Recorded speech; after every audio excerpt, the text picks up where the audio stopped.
mu gice giheze twarabonye ko Ninja yari umugenzi mwiza wa John, ariko birangira John ahemukiye Ninja mu kubaha uburozi. Gusa kibutse ko hariho umuntu tutigeze tubona mu maso iyo yarumvise amajambo John yariko aravuga mu gihe yariko ashira uburozi mu cyayi cya Ninja. Nakunda amasaha yawe acha visa wiki ngaha Chini ndakora ibice vyeko ahubwo ni ntabwo bikenewe se Twase uno mukobwa cyane wabaye iki oya shirimbira kano Mbega Zoe azogirira imbabazi umukunzi wiwe ko yamwagirije ko yamutumye ko yaborewe. kamanyanje shirimbanje twavuga manje juke kumara kubwira ko ntashaka kuza kwanje kabiri Kurikirana inkuru.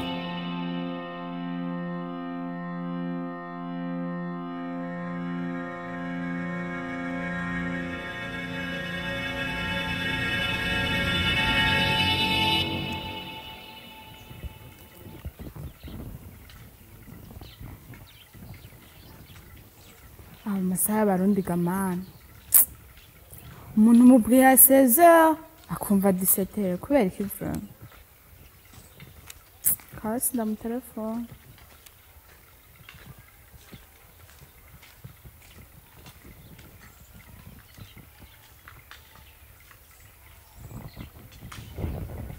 wishe akurabona ibyo uri kurangira je ndi ngaha nakurindiye hamwe twaba duhurira kubera ko udashaka none kuza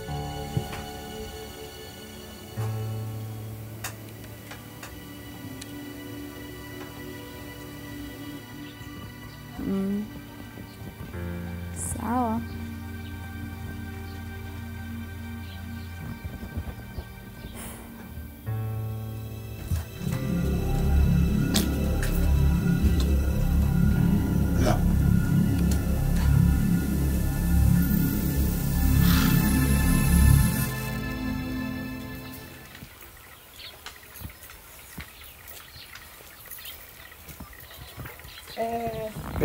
urishe wamaze kuhashika nahashitse wara kwa ntebeje no kuri natebye no munsi kwambara watevye bari mu bintu byinshi none sawa she no kuri no munsi no kuri bitene ku muti cyaguteseri kwenda kubonye ko nyine mu ijoro naraye numva ati emwe bitegereza yuko ko tubona tubona sa nagenda kumbuye kusamba gisati kabye gusa niko gashaje gusa njogura kandi oya ntigashaje jeshe impuzi ishaje ibitabuka none biri guterera bien nakunda kubona bya muno munsi ibintu bisa neza bisa neza nakari baguma kaza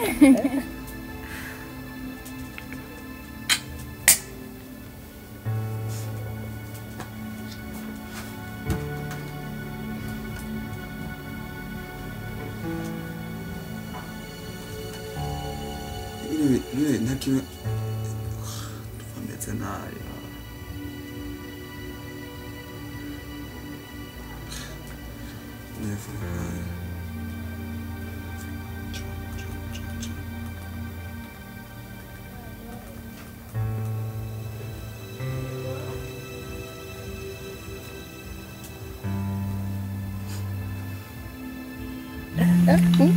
nawe ubibona agatima keza se sorry gato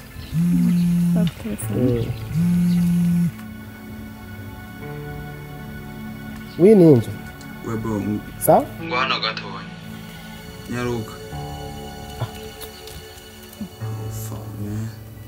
sheri ngenzo ashaka kutelefona ntugire ntwitare reka shaka ngo ibintu by'iborofa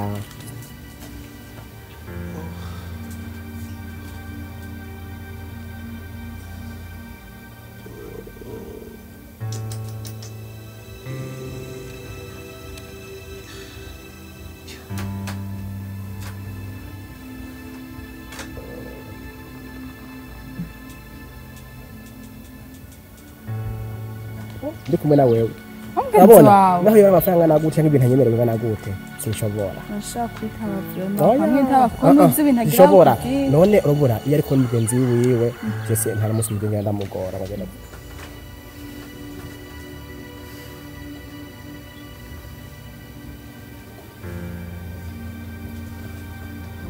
oya diligence nayo bari diligence imeze gute ntibikunda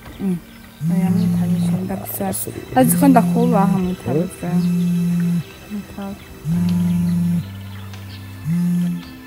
wi John ingo wanze kwanza nkani ibyo sawa arindira gato ndambashe wani ibintu diligence ukuntu nje nenda biti nashaka gutelefona gusa nkwinda babaye nje ababaye kubera twasubira urabona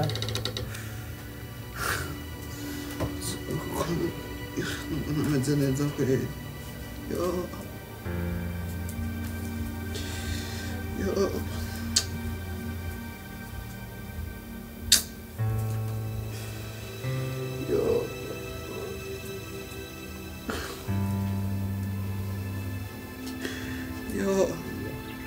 kuganira uranze umwanya ko hari tudupange indi porogaramu nta kibazo sibyo ngorane unazoca ngaha njya kucengenda kumuraba gusa ndabaye vraiment ngorane sasa kubona yeah sawa rero sawa ugira umunsi mwiza ego nta wa mungara cyajyamye na byuka mbiwe we nibiki we yabanza wamvirize Eh? yabanza wamvirize no kureba oya gusa unyaretse umubwire vraiment kandi oya byo kugira nabi ni kimwe mugabe ibindi ntabyo n'ibindi ndakeneye kumenya swati urya mukobwa yoba yampaye ibintu ni wewe ninde ndabona nabiriye mu mukato ibintu bimeze gute mbeho nyine igihe nazasanga ukiryamye ngaha anye n'ibintu byari biri ngaha ku meza nkabyejyanye ndabibikara mu kabari mbewe byari biki habo mvugisha uko ibintu muba mwakoze oya bazo ndarumbwiye uko ramviriza nkubura ati nkuye honyene basi nakibazo nahise porogaramu n'umukozi wanjye uravyumva twari kumwe unkuye tuheje n'icyo twari tubiye ushaka kumbwira ivyo bintu cyangwa naho ngira mwagiye mu byanyu jewe nta bintu nshobora kumenya kuko naje kare nsanga uracajyanye ngaha nyene n'uburi urabona ko nsuye kuza nkasanga nyene kijyana oya kuva mu gatondo saa 4 gushika ano masaha gushika zino saha habwo n'ibintu nyine bitumvikana neza wewe uvuga ati haretse mwakoze hamuraruha tumenye okay basi nakibazo reka ngenda sije kwiruhukira uruhuke kangahe ega deje wamaze kuruka ko kuva dizere bwa ino saha ukiryamye sakamara amazi uri umuntu w'umugabo cyangwa naho warongoye vugisha ukuri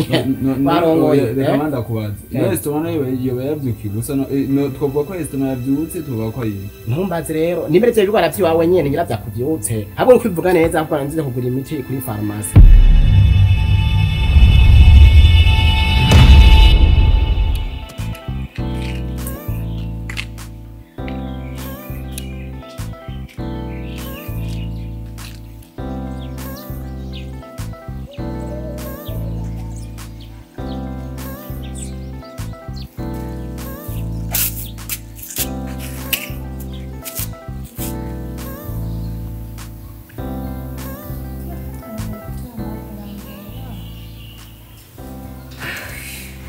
uriho gute none ni sawa jena namwe nza kurondera kugira tuvugane ya nama yacu ya projet ariko wabimbwiye menga urashapuye sinzi gituma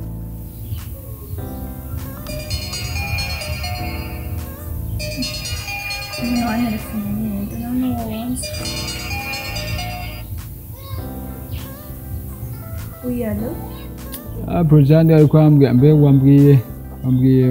nakubwiye yuko twakora projet urumva yo gukora isabune kuko hari n'abandi bantu benshi rega nani navyibagiye burya ntusene urumva jewe maze iminsi ndi stressé jeti muri Kakopema ariko sinabamenye okay nta kibazo ngo okay sawa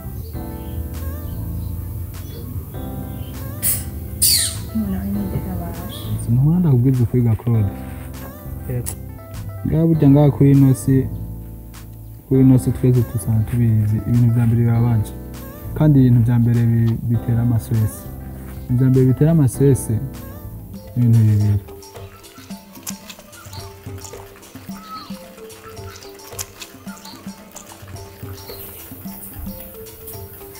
bimeze neza ego kupa woshe jenga hanye bimeze neza none none nijya mbere mumbonye gusa jewe narakubonye ahantu muri Anife uri kumwe n'umugenzi wawe so ndaza kuzomuzi ndamuzi gusa ntubiba n'amaza byinshi nimero ziwawe ngerabizi ko icyo umuntu ashaka arakirondera mba naragerageje ahantu hariho hose ndagize ahantu munazi hose cyo tumare na Burundi yavuga tuvugana ibintu bimwe bimaze gushaka kugira ingangira n'abambo ndabona uko kumeze neza gusa ari ikintu gusa mfite nshaka kuko tuvugana none ntumbona ngira ndakuba ndakubona kuma kandi ndabona ko nameze neza hariho ubuzima muri rusange ndabyumva hariho n'urukundo ku buryo tutokora ibyacu ibyo ni ibiki byaguteye bimbwire nta na kimwe gusa urumva sinijyambere ndakubonye ahetse iminsi myinshi ndakubona nicyo gituma rero umva nawe ufite umunyamakuru kiri kuri jewe kuko nanjye nsanzwe ndi umuntu nyine yikora utuntu tw'iwanjye nyene nadiri nyene yanize amafaranga atari make ngira none uca hirya no hino presize umbwira ati nga nta mwanya muremure gusa ko ugenda kubona amenga ibyo nza kukubwira amenga ntuza kubyakira sinzi bimbwira amanera akakubyakira sitamuko erega abantu bene rero usanga amenga murazinze kuronka yego nibeshi tutagiye kandi akakugira turonka ni ibintu bisanzwe vraiment gusa iyo umuntu afise amafaranga hakidashoboka akimbwira ntazi ha gusa jewe mu bisanzwe narakubonye nkabona yuko umenga hari amafarasi mufitaniye na zowe urumva ndashaka yuko ujya mwana numva namukunda mu bisanzwe oya si ibintu byo gutwenga urumva none amafaranga ntushaka kuyajya none reka ntwenge kubera ko oya amahera ntushaka kuyajya gusa kuri icyo kintu mvise yuko cyagenda neza amahera nazo ni ibintu biri trop différent yego ntabwo biri trop différent cyane ukuntu wumva n'ibintu nyine gusa mba no gutuma mugabo biciyemo no gwa amafaranga n'amafaranga atari make relation amoureuse barayigura sorry data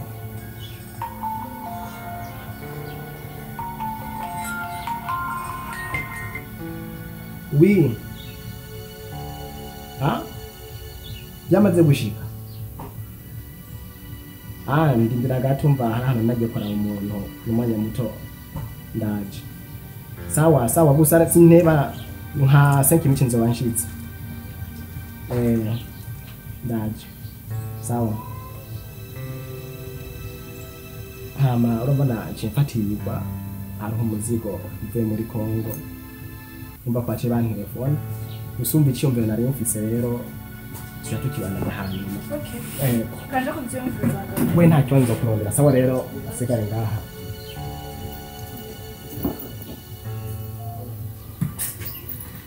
That's it, because I never saw my life.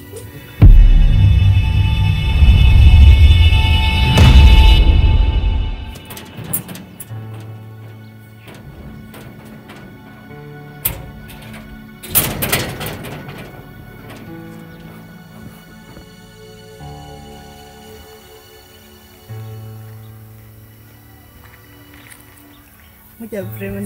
na gidi uganda musimu.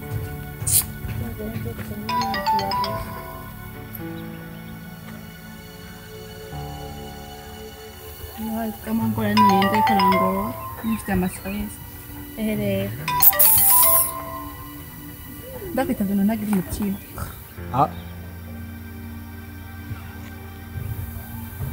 kumbesha gusura nkunda atana kanya gatoshako masipirize mwana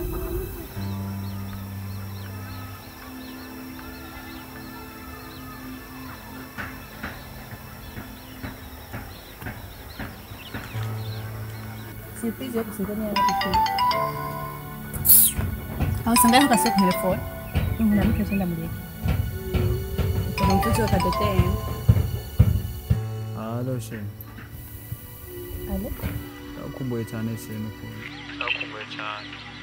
Kandi ndakunda cyane she. Ntabindi. Ndakunda cyane ngo udashaka kubyumva. ntukishaka no kunyumva no kureba ntushaka no kunahura urabesha abandisha narakumenye uriye ukorerwa gusa kanya wewe urakwiye umwanya wewe nawe ushobora kumara ukati none uko ntabyo usaba basi ufumasi umpeba mugabo wumvise wasukuri ndabigusavye umakanya nukuza gukoza ntabyo usaba je ntabyo nkeneye nta mwanya wanje nsubira gukora shaka gusa ndagukunda ivyo bimenye gusa ndagukunda uko biri kose ndagukunda okay uje kuza 15 jours hajya kwipave ndabuza kushitira kwipave nawe ushira gusikujyana hajya 15 jours wumva dudu kandi ko ni umusekondo uzasanga nagiye okay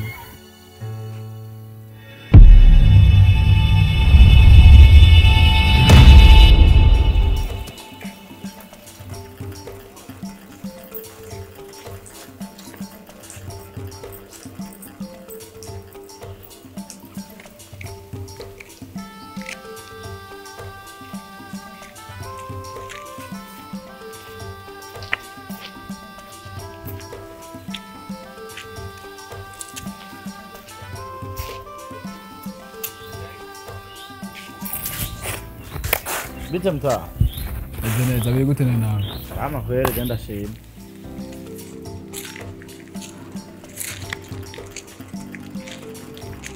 Aya, ahubwo ubona imaze bisi dakurondera ve.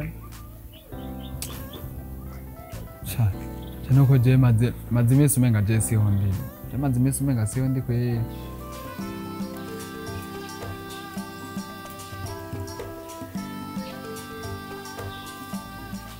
ngiye kumura hariya ku mapave kidogo kumura hariya ku mapave Savema maenda ukeneye ibintu byaga kandi zingira akamaro. urazi rero reka tuzatubipanga ku mugoroba hejo hasi ku mugoroba Ejo ku mugoroba.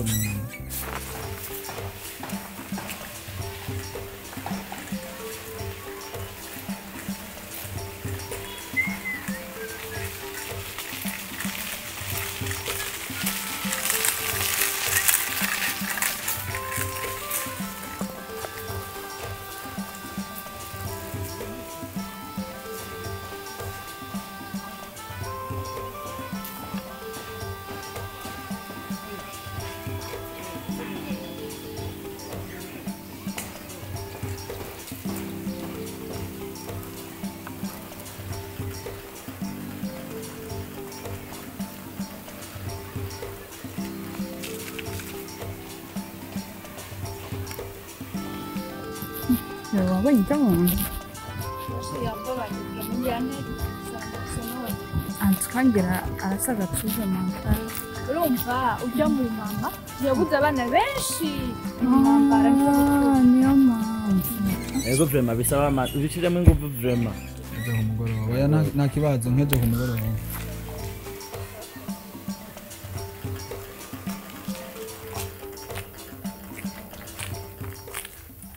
bite kuri ngaha n'ibiki wewe ayo nyirangitugengana amapera adahera wapi kweli nari ko ndavugana n'umuntu yenshi ndakubona kuri ngaha wenyine n'ibiki none washinaje kuraba nije ntabwo ntaho wamboneye ntabwo kenzo nayo nakindi ziratarashi ntabwo tuwe niko waje Avec moi Denise Sham, benda kwati bayivana kandi dukitawa muzi. Okay. Ivana n'abasadisha n'abasazi kwete. Bashadi.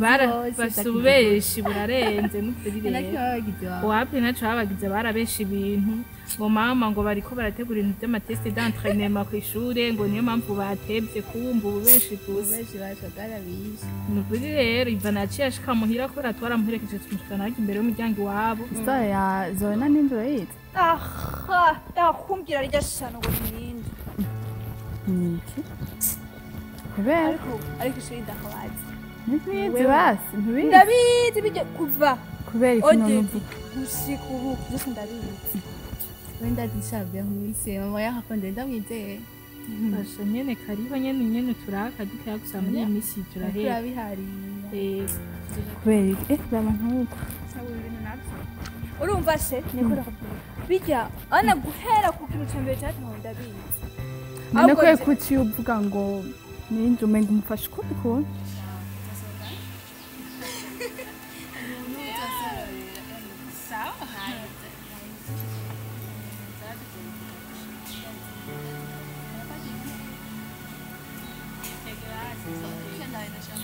Bashabira mizina kuri ratebe nyinshi ubona muri ibi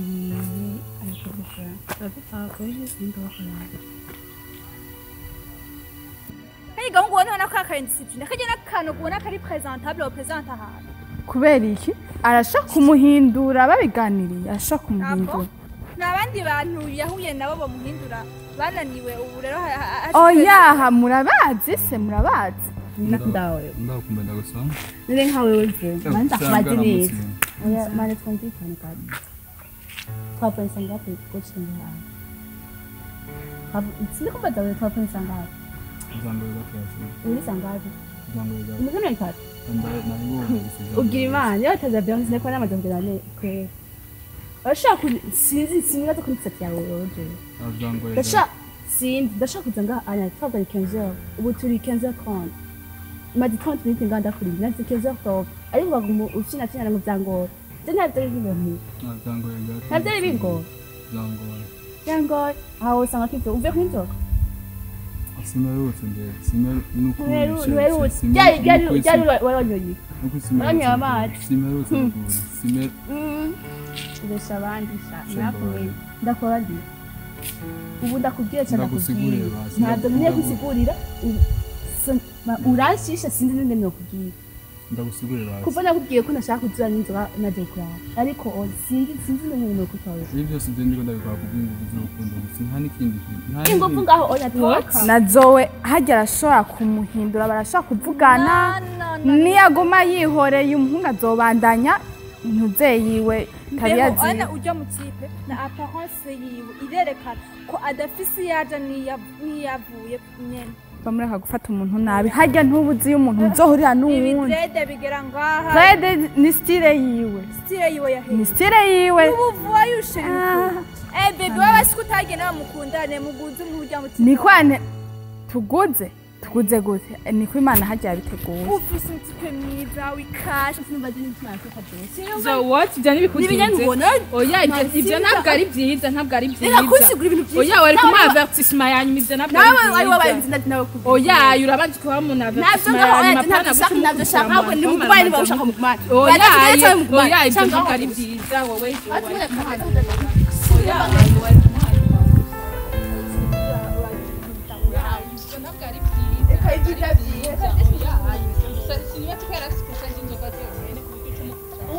ariko kweri jewe nyene kuko ikisika afite umutima wabashe cyane no gusa umuntu ikigombo ni ibintu bisanzwe kandi ikosa ntabwo ryigereza vuba runo rukundo ni nyabakije